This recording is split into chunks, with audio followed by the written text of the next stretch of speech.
The Lido de Marseillan, a 12-kilometre stretch of coastline linking Marseillan to Sète in the southeast of France. This narrow strip of land has been the natural shield of the Étang de Thau. The Lido and the lagoon form a unique biotope, threatened for decades by erosion and storms, but is now a little more sheltered thanks to colossal redevelopment work that started 17 years ago and finished last year. The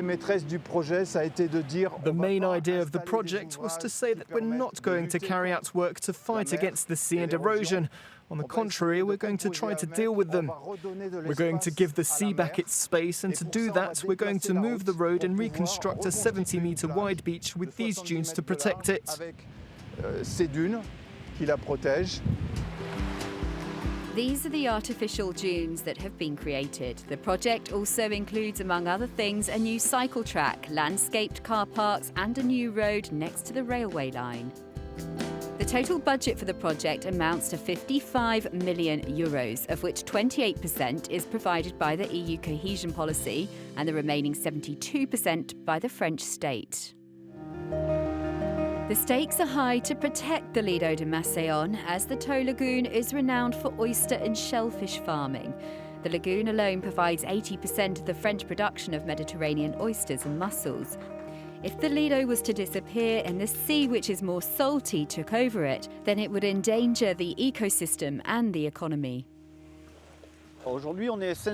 We are 500 to 550 oyster farmers, so companies. So that represents between 2,000 and 5,000 jobs today. If oyster farming stops tomorrow, it will be an economic disaster, but it will also be an environmental disaster. We make a living from our profession. We embody a land, and we can communicate on it and show it to tourists all year round. A wave attenuator is key in this project. It's near the shore, 350 metres from the Lido. The installation covers a distance of 2.4 kilometres, and it's like a long sock under the sea filled with sand to break and weaken the waves. The problem of coastal erosion is the same in France, Spain, Israel, Senegal and Florida. And of course we have more and more communities from all over the world who come to see the effect and the result of this wave attenuating system. Nobody can stop erosion, but the project is helping to redevelop and protect the Lido de Marseillan.